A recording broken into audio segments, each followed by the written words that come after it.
The pressure is on. The Devils cannot continue to be a mediocre team.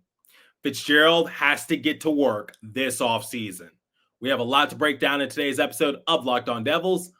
Buckle up, everybody.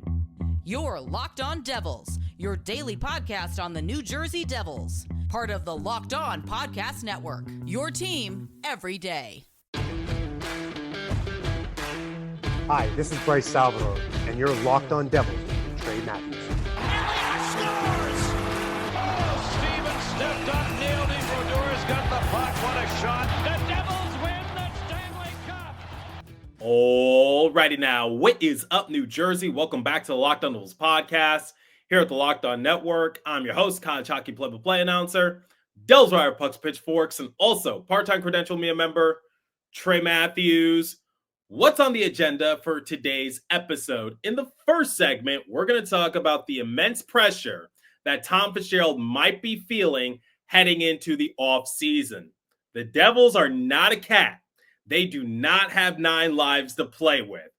Then in the second segment, we will go down a list of Devils players that are projected to become UFAs or RFAs, and I will quickly give my thoughts as to whether or not the Devils should bring that player back. And then in the third and final segment, we have an update regarding Nico Hischier at Worlds. It's not really a good one, but it's not worst case scenario. All right, let's talk about Tom Fitzgerald and the pressure that he might be feeling. My buddy, Christy Flannery of the Hockey News, put out a wonderful article about the issues that the Devils are dealing with right now.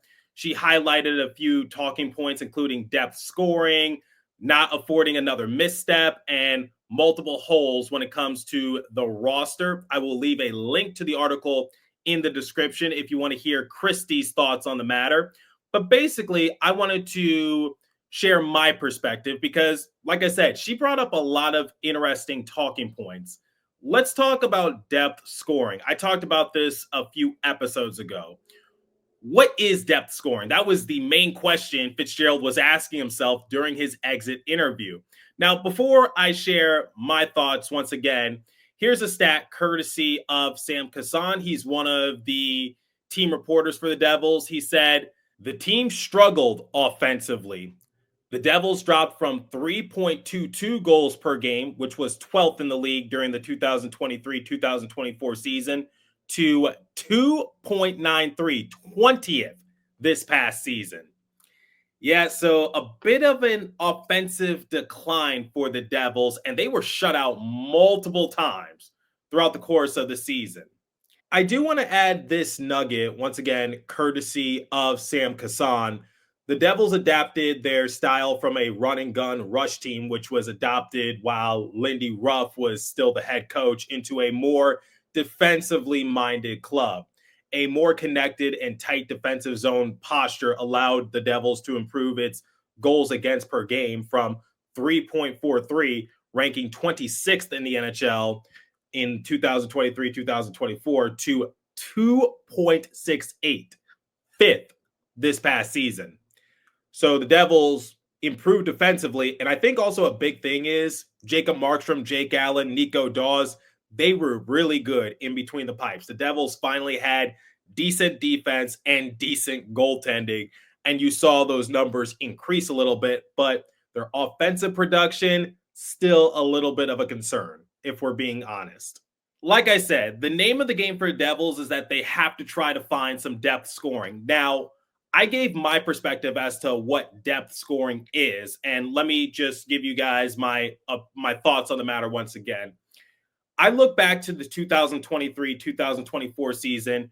Who did the Devils have on their roster that really put their offense over the edge? It was Tyler Toffoli. He led the team in goals before he was dealt to the Jets. And I think the Devils struggled to sort of fill that void a little bit. Everybody has their mixed thoughts on Toffoli. Personally, I liked him on the Devils. I get it. He wasn't the fastest skater. He wasn't the most physical. But the one thing you cannot deny, he was an intelligent player. Unfortunately, Tomas Tatar, he didn't really pan out this year, and we'll talk more about that in the second segment. I don't anticipate him returning to the Devils. Just wasn't good enough. Tatar had a big year for the Devils during the 2022-2023 season, the year in which the Devils had 50-plus wins. He played a big role on the Hischier and Mercer line. In fact, whenever Hischier and Tatar were out there on the rink, the Devils' expected goals for rating increased tremendously, but they couldn't recreate that same magic. I did a crossover episode with the fellows over at Locked On Canucks. If you have not given that episode a look, please pause this one and do so. We talked about Quinn Hughes and the fiasco happening in Vancouver. One name that was brought up was Pius Suter, who is projected to become a UFA. He had 25 goals this past season for the Canucks, which that could provide some depth scoring for the Devils. But I asked the main question, what is he going to demand? Because he had a career year. Let's be real. He had 25 goals, 21 assists for a grand total of 46 points and 81 game appearances. I would say if his scoring was spread out throughout the course of the year and didn't go on lengthy cold spells, that could definitely be a big help for the Devils. But the problem I'm seeing is that can he recreate that? Because in prior years, when he was playing with the Blackhawks and the Red Wings, the most goals he scored prior to this past season was 15. So I don't know if he can do that in New Jersey. Can he? I don't really know, but they informed me that Suter could ask anywhere from $3.5 million to $4 million annually. We talked about in the Pucks and Pitchforks group chat, that might eat away some spending money that the Devils might be saving for some other players, because if you were to sign Suter to that type of contract and he's paid annually $4 million, then you might have no choice but to fill out the rest of the roster on vet minimums, and that's not really the ideal scenario. I'll probably talk more about that in a future episode, but that was an interesting talking point. When it comes to depth scoring, we saw players like Paul Cotter, Stefan Nason score career high in goals, but they got off to really hot starts, and half of Nason's goals came via the power play. I think the Devils just are looking for someone who can consistently contribute, not go on lengthy cold streaks, and at the very least, even if they don't score a goal in like a 5 or a 10 game span, they're at least racking up a few assists. That's what I think when I look at depth scoring. And when looking at another potential misstep for the Devils this upcoming year, I just said the Devils are not a cat. They do not have 9 lives to play with, and that window can get smaller, smaller, and smaller. I talked about it with Mike Moriel last year. How do the Devils go about it? Because they can't just have like a second round appearance, miss the playoffs, first round appearance, and then potentially miss the playoffs next year. This team is far too talented. You don't have all the time in the world. And I think the Maple Leafs are feeling that right now, because as I'm recording this episode, they trailed the Panthers 3-2 in their respective series. The Leafs have a lot of talent, but they can never seem to get over the hump. And no, Sheldon Keefe was not the issue. You don't want to be like that. You want to strike while the iron is hot. It's definitely a complex question, which is what do the Devils need to do to become cup contenders? Because last season we were saying that the Devils needed physicality and goaltending. Fitzy did that. He added players like Nason, Cotter, Dillon. He extended McDermott. Then he went out and got Markstrom. I think that was a good add. But the Devils were still a mediocre team. They got off to a really good start, but after the Christmas break, they were never the same. So if the Devils add depth scoring, are they now cup contenders? We don't really know. Speaking of Markstrom, he's also getting older. He's approaching the final year of his contract. What will happen then? Jake Allen might not be back with the team. He could get a pay increase this upcoming offseason. There are a lot of question marks, and Fitzgerald has to know he does not have much time to really make something out of it, because as we've seen, the years will go by quick, like a blink of the eye. Players are going to get older. The younger players might grow restless. I talked about how Nico Hischier, He only has 2 years remaining on his deal before he becomes a UFA. I'm not trying to scare anyone. I'm not jumping to conclusions. I'm not even trying to speculate anything. I'm just saying, for reference, Nico, whether you want to believe it or not, 2 years remaining before he becomes a UFA. Take that into consideration. I hope the Devils can also remain healthy, but the Devils really need to take a big step forward come next year because they haven't been the same since the 2022-2023 season. That feels ages ago, if I'm being completely honest. Last year, they missed the playoffs. This year, they made the playoffs, but they were handled in the first round, but they dealt with a lot of injury. I really need Fitzgerald to take this team a couple levels higher. I want the Devils to make a deep playoff push this upcoming season. They have to. So we'll talk about the roster and who's projected to become a UFA or an RFA. But before we continue, let me tell you guys about FanDuel. The NBA playoffs are in full swing and every night delivers highlight-worthy performances, major momentum shifts, and can't-miss moments. Whether it's a game-winning shot or a breakout player, there's never been a better time to get in on the action. FanDuel makes it easy to stay in the game before tip-off and live. With player props, performance trends, and same-game parlays, fans have more ways than ever to play smart and win big. You know what? Even though he beat my Lakers, Anthony Edwards' performance is impressive, but for some reason, I'm in a New York state of mind. Maybe it's just because I'm a Lakers fan and I don't want to see the Celtics win. New to FanDuel, it's the perfect time to sign up. Head to FanDuel.com and place your first $5 bet. If it wins, you'll get $200 in bonus bets. Make every moment more with FanDuel, the official sports betting partner of the NBA. Please remember to always gamble responsibly. Okay, let's look at the list of players that are projected to become either RFAs or UFAs. And I will also look at some potential trade options on the Devils roster. Players like Timo Meier, Jack Hughes, Jesper Bratt. The earliest that one of them will become a UFA is Jack Hughes. That's in 2030. We're years away from that, so I'm not even going to worry about them. Nico Hischier, 2 years remaining on his deal, but I'm sure at the earliest convenience for both Fitzgerald and Hischier, when they're able to, I think an extension will get worked out. I can't see Fitzgerald letting Hischier walk. I'm sure he's well aware of the contract situation. I don't think Hischier wants to leave the Devils, so I'm not even going to worry about that. Andre Palat, he has 2 years remaining on his 5-year, $30 million contract. Look, from a veteran player standpoint, I know Palat is valuable. He's won Stanley Cups, but he's just eating up a lot of the money that the Devils have. But it's not as simple to move him as people are making it out to be, because not only does he have a no movement clause, but he also has a modified no trade clause. There are 10 teams he cannot be traded to, so that makes things even more difficult. I don't think buying him out is an option. So it's just like, what do you do with Palat? He's 34 years of age. I think his better years are behind him. From a statistical standpoint, he did improve, but he didn't really have that much to start with in the first place.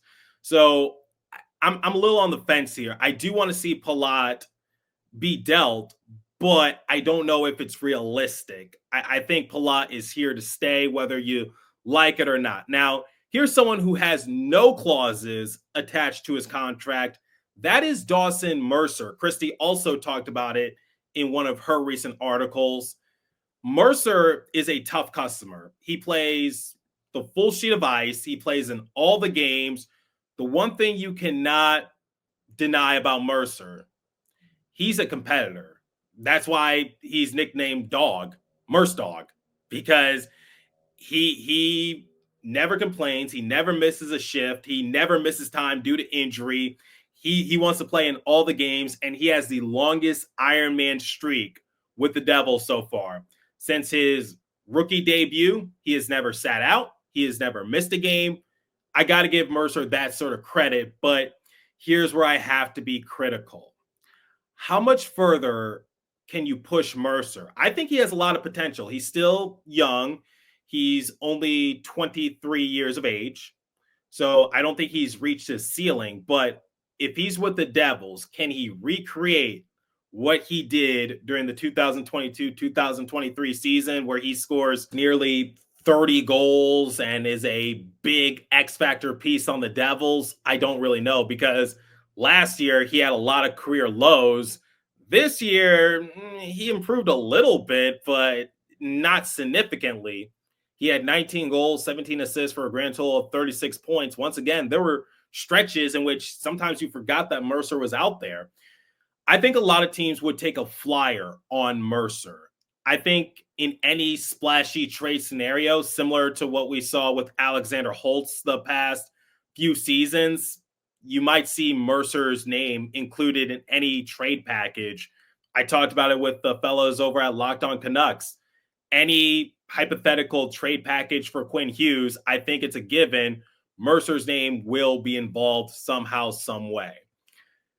Mercer, I like him. He's a nice guy, but if the Devils really want to change the roster, like Fitzgerald said during his exit interview, I think Mercer might be on borrowed time. We're going to have to see what happens. Erik Haula. This past season, Erik Haula had a no trade clause. But come this summer, things are a little different. That no trade clause will turn into a modified no trade clause, and there are 6 teams that he will not be dealt to. I think that gives the Devils a little more leeway. Don't get me wrong. I like Erik Haula. I like what he's brought to the team the past few years. His teammates seem to love him in the locker room. He tells it how it is. He's very honest. But the problem I see with Haula is, like, similar to Mercer, similar to Palat, how much further can you push him? Now, I can't gauge Haula based on points. His job is to do face-offs, get into the dirty areas, work the corners, basically take a lot of the pressure off of the star player's shoulders. That's what he's supposed to do. And defensively, I think he's pretty solid as well. He and I talked about it during his exit interview. Haula's name could be an X-factor piece in trade packages because, like I said, he no longer has a no trade clause. He now has a modified no trade clause, and 6 teams are on that list. Stefan Nason, I think he's good. I don't even think the Devils are going to entertain that. I definitely do not want to see him be dealt away. So not going to talk about him. Cody Glass, restricted free agent. I think Glass was solid, but was he good enough to be brought back? I think the Devils are going to make some moves first before they ponder as to whether or not Glass should return. Tomas Tatar, Nathan Bastian, UFAs, they're done. I don't see them returning. Nice guys, but Tatar, the magic just isn't there anymore. Bastian, the magic hasn't been there since the 2022-2023 season. I'm sorry. I don't know what to expect from those 2 players, and I will definitely talk about them a little bit more when I break down their exit interviews. McDermott has 2 years remaining on his deal. He's paid annually $1.15 million, which obviously isn't expensive, but I'm still surprised that Fitzy re-signed him to a 3-year extension. Curtis Lazar, oh man, this is difficult because Lazar is a very good player and we've seen it. Unfortunately, he didn't really get the chance to really do much this season because he dealt with an injury and he was never 100%. He wants to return. I'm probably going to talk about it in a future episode, but man, that's difficult. I'm going to be honest. It's tough. Lazar is a good player. Let's not get it twisted. But some tough decisions are going to have to be made, and he might be a victim in that, if I'm being completely honest. Daniel Sprong, UFA, I think he was solid, but I don't think the Devils are going to bring him back. That's just my prediction. Nolan Foote, RFA, we'll see. Dowling, UFA, I don't expect him to come back at all. He's in his mid-30s, if you could believe it, 34 years of age. The reason for that is because he's a career AHL player. I think you've gotten the most that you could get out of Dowling. Paul Cotter, he has one more year remaining on his deal before he becomes an RFA. Not really going to worry about him. Here's the big one on the defensive side of things. Dougie Hamilton. But similar to Palat, it's not as cut and dry as you might think. Hamilton has a no movement clause. He also has a modified no trade clause. 10 teams are included on that list. That might be difficult as well. I see a lot of people saying like, oh, include Dougie Hamilton in a package deal for Quinn Hughes. But I'm just like, he has a no movement clause. He'll leave when he wants to leave. But you might have to have a tough discussion with Dougie, and maybe a fresh scenery could be good for him. But let me make this clear. Hamilton's a good player. I love what he brings on the power play. But with the rise of Luke Hughes, we saw Luke Hughes quarterback the top power play unit for the Devils. He did a really good job, if you ask me. Then you got Seamus Casey, Shimo Nemitz, Ethan Edwards in the pipeline as well. There's a logjam of defensemen for the Devils right now. Dougie Hamilton, he did what he was supposed to do. I would say in the offseason, 2021, he put the Devils back on the map. Because remember, he was in the running for the Norris Trophy during his final year with the Hurricanes. He becomes a UFA, signs with the Devils, big name free agent, back in New Jersey. I'd say he created a lot more buzz for the Devils, and it opened up a floodgate of players wanting to come to New Jersey, because for a long period of time, nobody wanted to come to the Devils. And it was a struggle for the Devils to do that and get free agents to better their team. And it's one of the reasons why I'd say they missed the playoffs for so many years. You got to give Dougie a lot of credit. So I love what Dougie's done, but I'll talk about it in a future episode. Just from a business standpoint, maybe Fitzy will have a tough discussion with them. Brett Pesce, no trade clause. He's here for a long time. Brendan Dillon, no trade clause. Not going to worry about him. Jonas Siegenthaler signed long-term UFA in 2028. Not going to even worry about him. Ryan Dumoulin, I wouldn't mind bringing him back. I think he was really good in the playoffs. He elevated his game. So we'll see what happens with Dumoulin, but I think the Devils will once again try to see what they got before they make a decision. Seamus Casey, ELC, Luke Hughes, RFA, but no other team can give him an offer sheet, so Devils still hold that type of power. I think he's good. Shimo Nemitz, still on his ELC. He's here. Dennis Cholowski, UFA. I don't think the Devils are going to bring him back. Jonathan Kovacevic, signed long-term, won't be ready to start the new year. But there you go. There's your list of forwards and defensemen who are projected to become UFAs and RFAs. And my quick thoughts as to whether or not the Devils should bring those players back.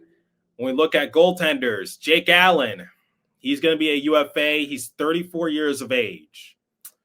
Could he see a pay increase maybe from a different team? Because he really was good with the Devils. And the Montreal Canadiens, they retained half of his salary. That's how bad they wanted to get rid of him. So we'll see what happens. But Jake Allen, I wouldn't mind bringing him back. But at the same time, Nico Dawes is still in the pipeline.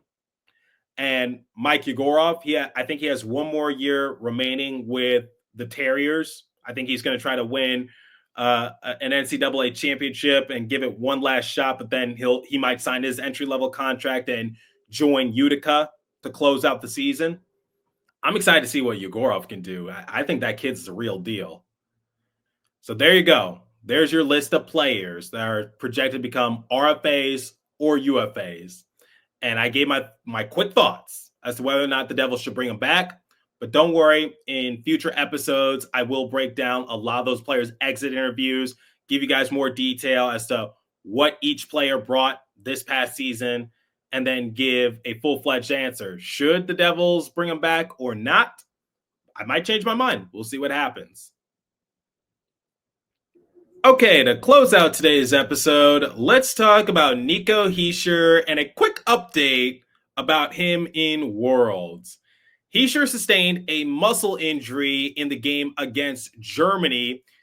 Quote, the World Cup has ended prematurely for Captain Nico Hischier. That was what the Swiss ice hockey team put out. Amanda Stein, one of the team reporters for the Devils, also shared on social media and said, Swiss hockey has announced that Hischier is out for the remainder of the 2025 Worlds. He has a muscular injury, but can confirm on the Devils side, there are no long-term concerns, and this is just precautionary. It was a lower body muscular injury, if you're curious.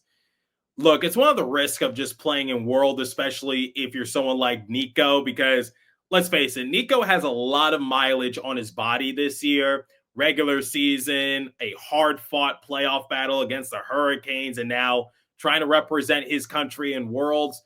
From a fan perspective, I love Worlds. I love watching every country go out there and play hard for their country's flag. It's one of the reasons why I was a big fan of the Four Nations tournament, because unlike the All-Star game, the players actually cared and put their bodies on the line. But that's the big thing, putting their bodies on the line and risking injury. We saw it with Matthew Tkachuk. He was out for the remainder of the regular season. Luckily, he returned for the playoffs, but it's just like, yeah, that's a little concerning. But the one thing I can say is, like, I just hope for the best when players decide to participate in Worlds. Obviously, I'm sure they don't want to just sit home and do nothing. They actually want to try to keep themselves in shape. I think it's good for someone like Jacob Markstrom because, as we all recall, Markstrom kind of struggled after the Four Nations break. He was supposed to play with Sweden. Unfortunately, due to his injury, he was unable to participate, and he kind of struggled to close out the regular season. Luckily, he stepped it up during the playoffs, but we saw it in Game 5. Markstrom got better as the game progressed, but he didn't really have a good second period. Let's not forget. So what that showed me was that even though Markstrom was really good, he still had some work to do. I think Worlds can give him a good opportunity to get some more games under his belt. I'm sure he played in less games than he would have liked, and maybe he could once again smoothen out some of those wrinkles, and then come next year he'll be even better. But it's just always a risk playing in Worlds, and it's just one of the things I have concerned, which is I don't want to see anyone sustain an injury. We saw with Shimo Nemec. A lot of people forget Nemec was playing last year in an international tournament. He sustained an upper body injury while playing for Team Slovakia in the Olympic qualifying tournament just before the start of the regular season. So always take that into consideration. But I get it. The players want to play in as many games as they potentially can. And if you can't win a Stanley Cup, try to bring home some gold for your respective country. So I hope Hischier is good to go. They said it's a precautionary reason, so I'll take it as it is, but just wanted to share that bit of information with you. But let me know your thoughts. Are you putting a lot of pressure on Fitzgerald to take the Devils up a notch? Because like I said, they don't have all the time in the world. They are not a cat with 9 lives. The older players will start to fizzle out. The younger players might grow a little restless, and you have no idea what could potentially happen. But let me know your thoughts. What would you like to see Fitzgerald do come this offseason? Who do you want to bring back, and who are you willing to let walk? And also, are you enjoying Worlds so far? Who are you picking to win? I'm curious to hear your thoughts. Leave a comment down below if you're watching on YouTube. If you're listening on podcast streaming service, hit me up on my personal X Page app at TreyMatt4 or the show's X Page app at Locked On Devils. As for today's episode, that's all the time I have for you. Continue to stay safe. Have a wonderful day in New Jersey. Go Devils. I'll catch you guys next episode. Thanks for listening once again.